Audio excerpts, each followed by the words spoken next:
Hello student, कैसे हैं आप सब ठीक ही होंगे।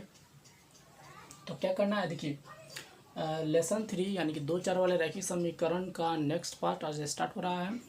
और इसमें हम वर्ड प्रॉब्लम वाला जो क्वेश्चन होगा यानी कि भाषा से संबंधित जो क्वेश्चन है उसको हम कवर करेंगे। उसमें समीकरण सेट करना सिखाएंगे।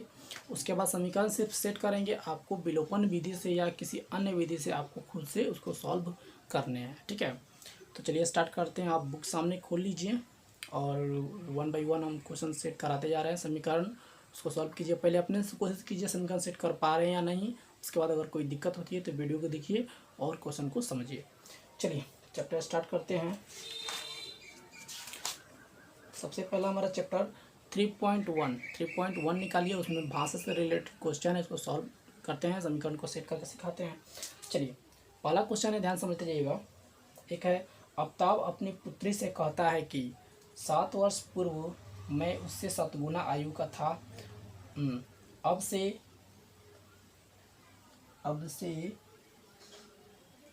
7 वर्ष बाद अब से 7 वर्ष बाद मैं उससे केवल 3 गुना आयु का ही रह जाऊंगा। ठीक है, तो इस स्थिति को क्या करना है, बीजे व्यंजक से प्रस्तुत करके बताना है, ये समीकरण सेट करके बताना है। देखिए करना क्या है, सीधा सीधी बात। 2 4 वाले रैखिक समीकरण में हमेशा 2 आदमी की चर्चा करता है या 2 चीज़ों की चर्चा करता है। पहले वाले को हम x मान लेते हैं और दूसरे वाले को y मान लेते हैं, सीधा सीधी बात। तो पहले क्वेश्चन किससे संबंधित है, उम्र से संबंधित है। और किससे, आफ्ताब और उसकी पुत्री की उम्र से संबंधित है।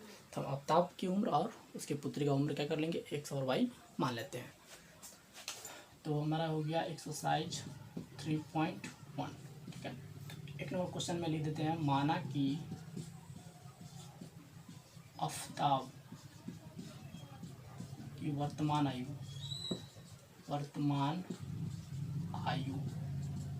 x वर्ष, आफ्ताब की पुत्री का जो वर्तमान आयु होगा वो y होगा। ठीक है, अब प्रश्न से अब समीकरण सेट करेंगे। प्रश्न से देखिए यहाँ पे लिखा गया है 7 वर्ष पूर्व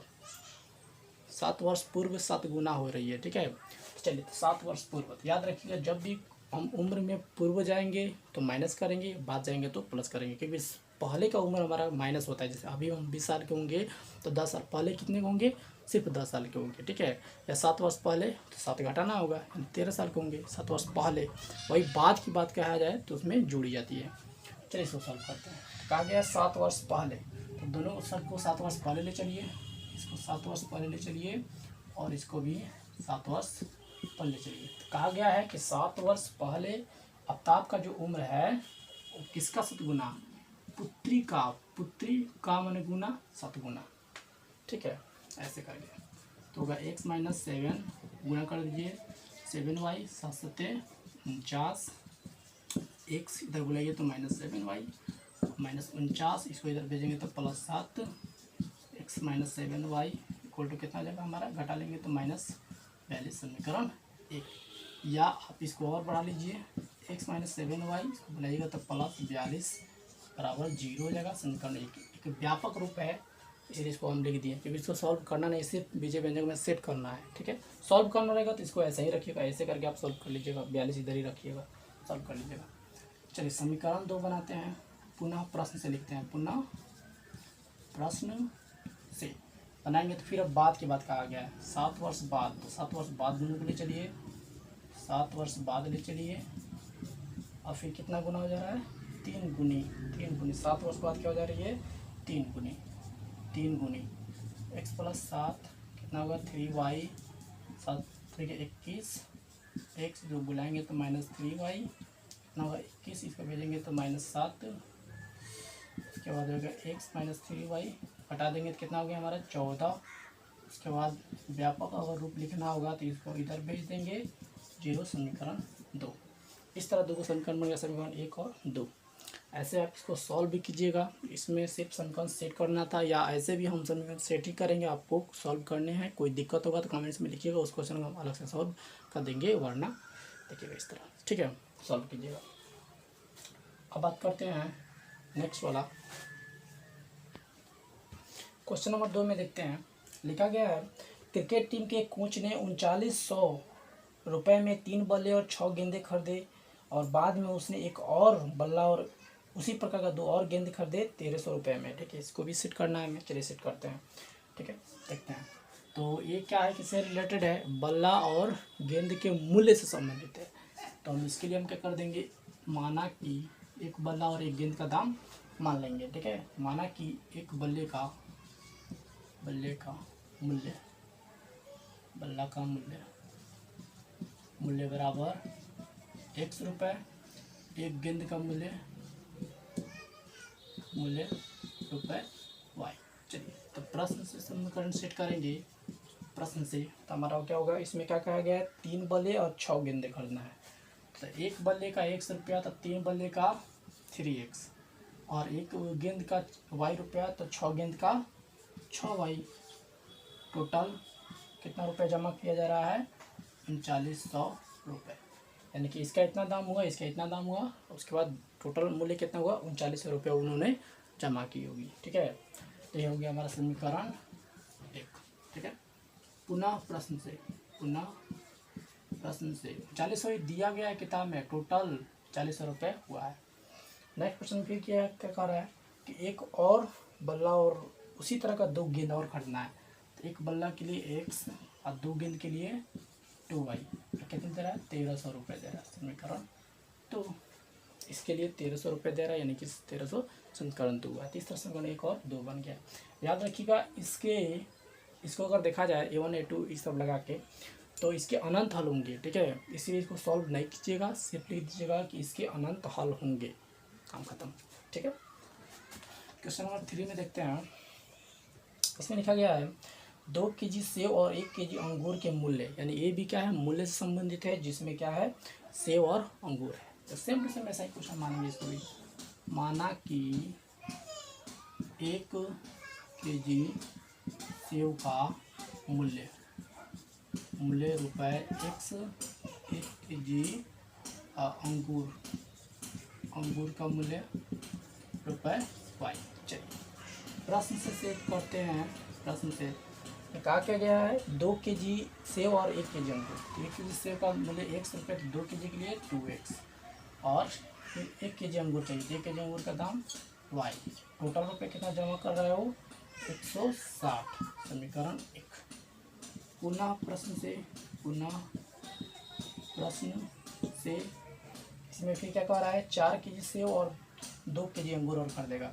तो 4 केजी सेब के लिए 4x और 2 केजी अंगूर के लिए 2y। टोटल जमा कितना कर रहा है, 300 रुपये जमा कर रहा है। ठीक है, तो हो गया हमारा समीकरण 2। चाहिए तो कॉमन लेके कटा के और छोटा भी कर सकते हैं, या ऐसा ही सॉल्व कर लेंगे। समीकरण 1 और 2, और इसका हल अद्वितीय हल है, इसको सॉल्व किया जा सकता है। आप विलोपन विधि से इसे हल कीजिएगा और आंसर मैच कीजिएगा। ठीक है, ऐसे इसमें सिर्फ समीकरण सेटिंग करने के लिए कहा गया है, लेकिन आप हल भी इसको कीजिएगा। चलिए नेक्स्ट क्वेश्चन चर्चा करते हैं। चलिए अब चर्चा करते हैं 3.2 का क्वेश्चन सेट करके देखते हैं आप समीकरण। ठीक है, किताब पढ़िए। लिखा गया है, कक्षा 10th के 10 विद्यार्थियों ने एक गणित की प्रतियोगिता में भाग लिया। ठीक है, यदि लड़कियों की संख्या लड़कों की संख्या से 4 अधिक है, यानी कि ये लड़का और लड़कियों की संख्या से रिलेटेड है। ठीक है, इसलिए लड़का और लड़की की संख्या को हम क्या करेंगे, x और y मान लेंगे। ठीक है, देखते हैं क्वेश्चन में। माना कि लड़कियों की संख्या, किसी को पहले मान लीजिए, कोई दिक्कत नहीं है, x, लड़कों की संख्या y।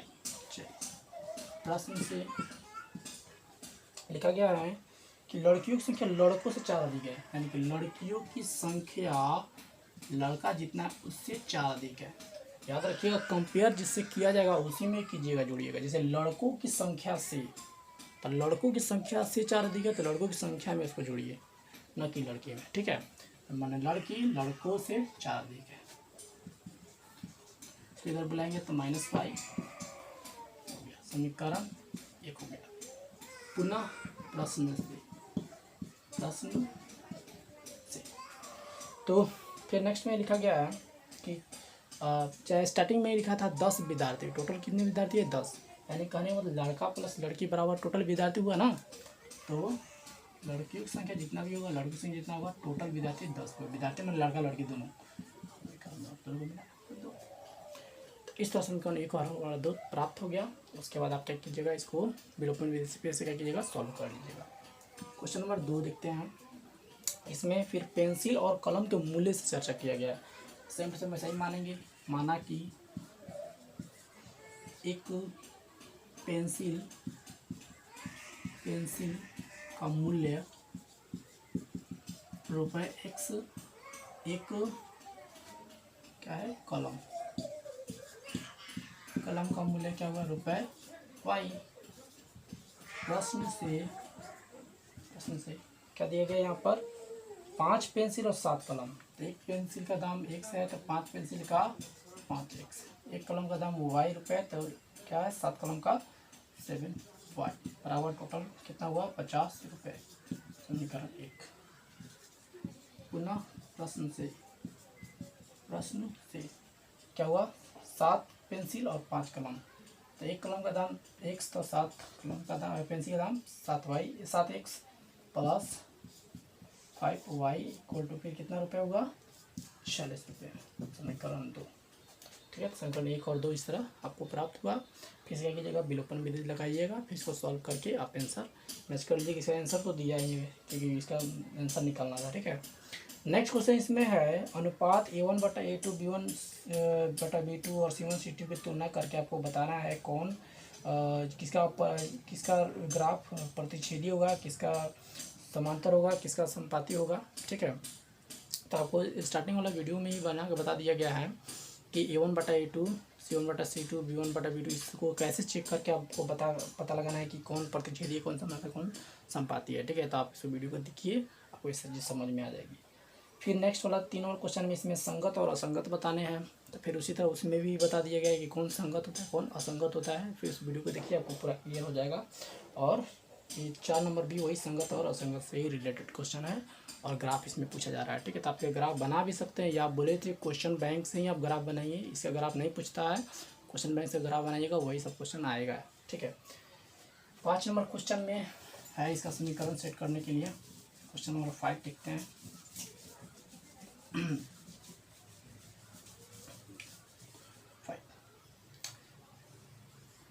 क्वेश्चन है, एक आयतकार बाग जिसकी लंबाई चौड़ाई, यानी आयत की लंबाई चौड़ाई से रिलेटेड है, इसलिए मान लेंगे।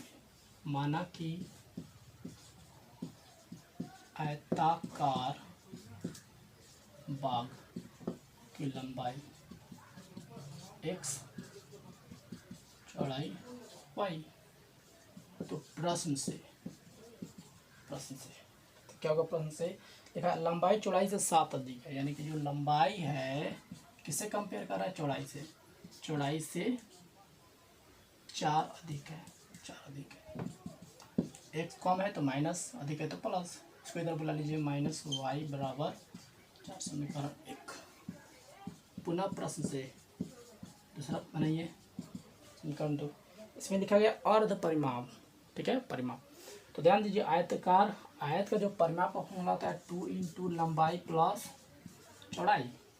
पूरा परिमाप का है, लेकिन अर्ध परिमाप पूछ रहा है तो आप आधा कर दीजिए, बटा 2 करके कट गया, यानी कि परिमाप कहते हैं वो लंबाई प्लस चौड़ाई हो गया हमारा अर्ध परिमाप। यानी कि पुनः प्रश्न से में क्या करना है, अर्ध परिमाप यानी लंबाई और चौड़ाई कितना दिया है, अर्ध परिमाप 36, यानी कि लंबाई और चौड़ाई दोनों अर्ध परिमाप हो गए, इसके जरिए वो 36।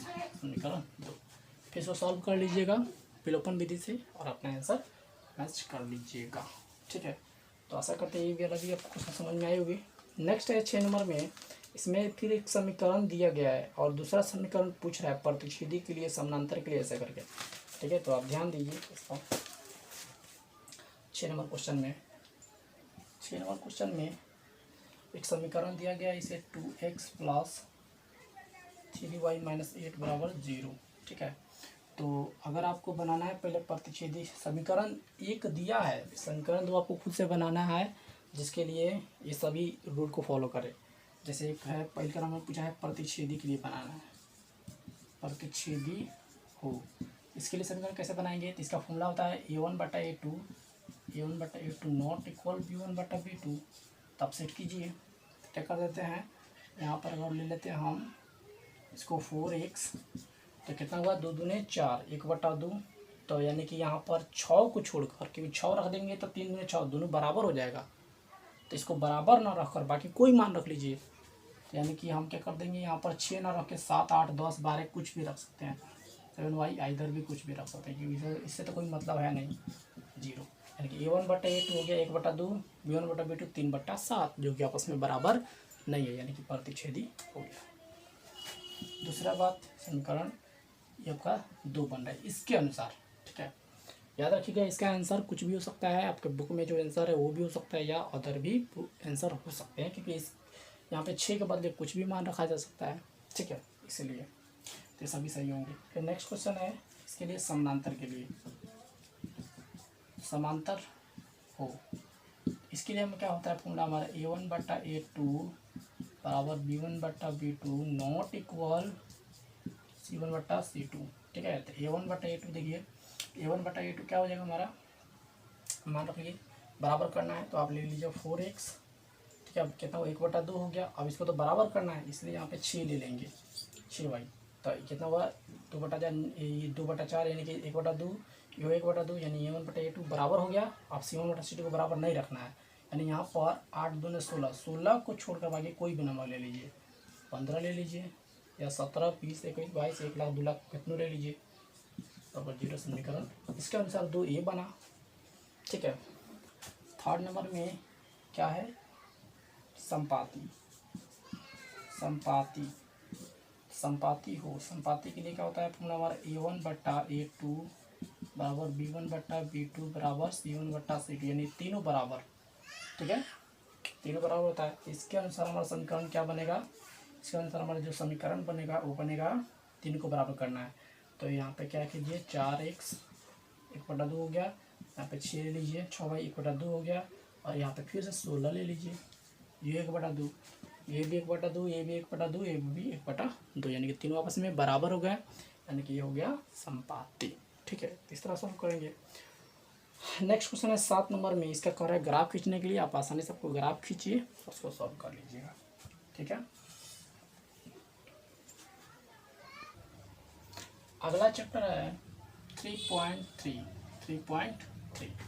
जो खोलिए, देखिए इसमें क्या करना है, इसको प्रतिस्थापन विधि द्वारा सभी क्वेश्चन को सॉल्व करना है। जो आपको प्रतिस्थापन विधि बताया गया था आप उसके जरिए आपको सॉल्व कीजिए, किसी एक का मान निकाल कर समीकरण 2 में रखिए या 2 का मान निकाल कर 1 में रखिए, आप आसानी से सॉल्व कर सकते हैं। नेक्स्ट क्वेश्चन देखते हैं, इसमें 2 में लिखा हुआ है एक समीकरण 1 और 2 का मान दे दिया है और हल करने के लिए कह रहा है, और इसमें एम का मान पूछ रहा है और इसके लिए भी एक समीकरण दे दिया है। तो अब क्या कीजिए, इस समीकरण 1 और 2 को एक्स वाई मान पहले निकाल लीजिए, विलोपन विधि या कोई भी विधि लगा लीजिए, और एक्स वाई का मान निकाल कर, और जो सेकंड जो कंडीशन दिया है y बराबर mx + 3, इसमें x और y का मान रख दीजिए, ऑलरेडी आप m का मान निकाल पाइएगा। नेक्स्ट करते हैं 3 नंबर, इसमें आपको वर्ड प्रॉब्लम दी गई है, इसका समीकरण सेट करते हैं। आइए 3 का 1 नंबर क्वेश्चन देखा गया है, दो संख्याओं का अंतर दिया हुआ है, तो इसमें संख्या से रिलेटेड क्वेश्चन है। बोले थे हमेशा आपको 2 चीज़ें दी जाएंगी, समझ लीजिएगा, उसके बाद एक को x एक को y मान लीजिएगा। 2 संख्याएं हैं, लिख लीजिए इसे, माना कि पहली संख्या x और दूसरी संख्या y, ठीक है। तो प्रश्न से ठीक है, तो क्या कहा जा रहा है, दोनों संख्याओं का अंतर कर लीजिए, अंतर मैंने घटाओ, अंतर दे दिया है 26, ठीक है, 26 हो गया। उसके बाद फिर प्रश्न से, पुनः प्रश्न से देखा गया है कि जो पहली संख्या है, पहली संख्या दूसरी संख्या से 3 गुनी है।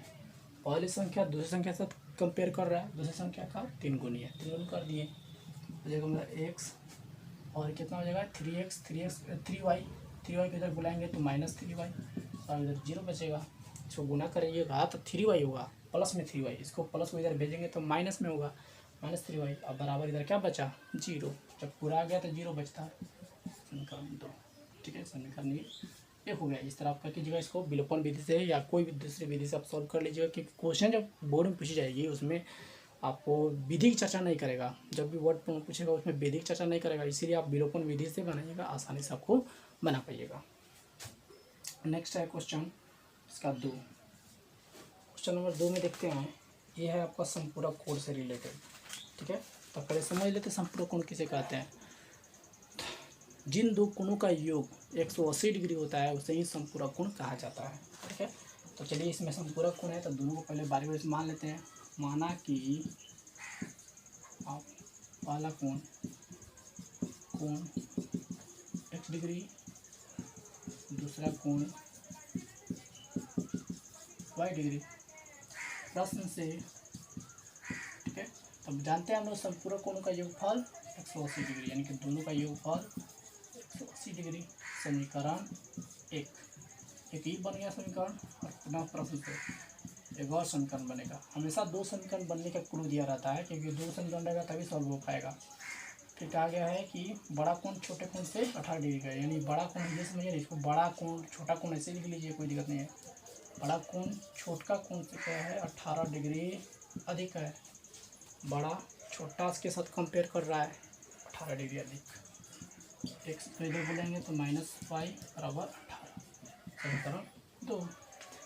1 और 2 को क्या कर लेंगे, आसानी से सॉल्व कर लेंगे और बना लेंगे। ठीक है,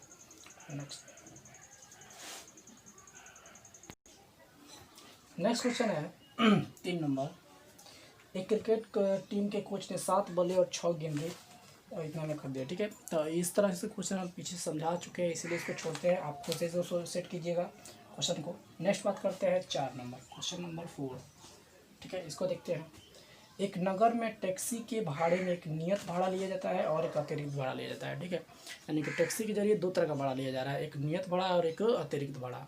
जैसे कि एग्जाम्पल के तौर पर देखे होंगे कि टैक्सी में जहाँ भी जाने के लिए पहले एक नियत भाड़ा देना पड़ रहा है, उसके बाद कितना डिस्टेंस, कितना दूरी तय कर रहा है, उसके हिसाब से अलग से आपको पैसे देने पड़ते हैं। जैसे हम लोग गाड़ी भाड़ा करते हैं तो क्या होता है, 2 तरह से भाड़ा करते हैं, एक तो पेट्रोल के साथ माने तेल के साथ, और एक बिना तेल के साथ। अगर तेल के साथ अगर भाड़ा करते हैं तो एकदम पूरा फिक्स पैसा दे देते हैं। उसके बाद अगर तेल के को छोड़ कर करते हैं तो हम क्या करते हैं, सिर्फ गाड़ी का भाड़ा देते हैं। उसके बाद जितना दूरी तय करना होता है उसके अनुसार हमें पैसा लगता है अतिरिक्त के रूप में तेल के साथ। ठीक है, तो चलिए देखते हैं। 2 तरह के भाड़ा है, एक नियत भाड़ा, एक अतिरिक्त भाड़ा। चलिए तो दोनों को मान लेते हैं। माना कि टैक्सी का नियत भाड़ा ₹1 और अतिरिक्त भाड़ा